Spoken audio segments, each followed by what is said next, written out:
gentleman first. You're the leader. So yeah. Kasi yung first na, this is one of the renegades na first na po kayo lalasan. Kaya naisip ko it would be yung ideal place para isulat yung roast ko.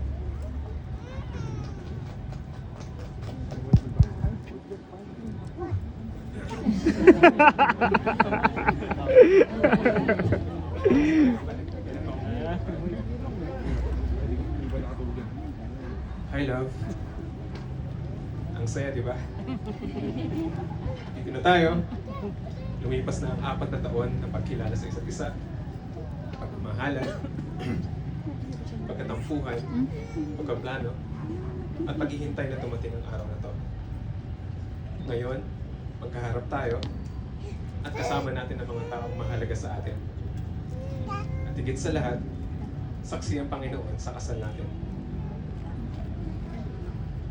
Nais kong magpasalamat sa Panginoon dahil pinagtagpo niya tayo. Paulit-ulit na sinubok, ngunit pinagtibay pa rin ang pagmamahalan natin. Salamat. Salamat sa ngiti, sa iyong pasensya, at sa lahat ng paraan na ipinaramdam mo ang pagmamahal sa akin.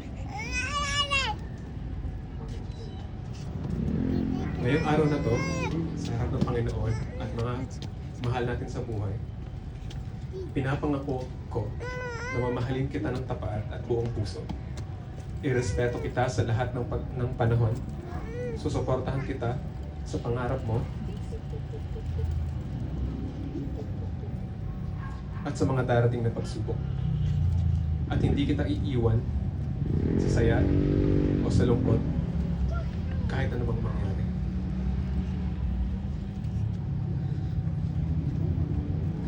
Palagi kong bubuhatin ang mga bagahe natin para palaging may pagkakataon ng kamay mo na kumapit sa akin. Palagi akong magiging mapagpasensya at hihintayin ka sa mga lakad natin. Palagi kitang sasalubungin na nakangiti dahil ikaw at ako, we're a team. Pinipili kita ngayon at pipiliin pa rin kita bukas at sa bawat araw na susunod. Mahal kita ngayon at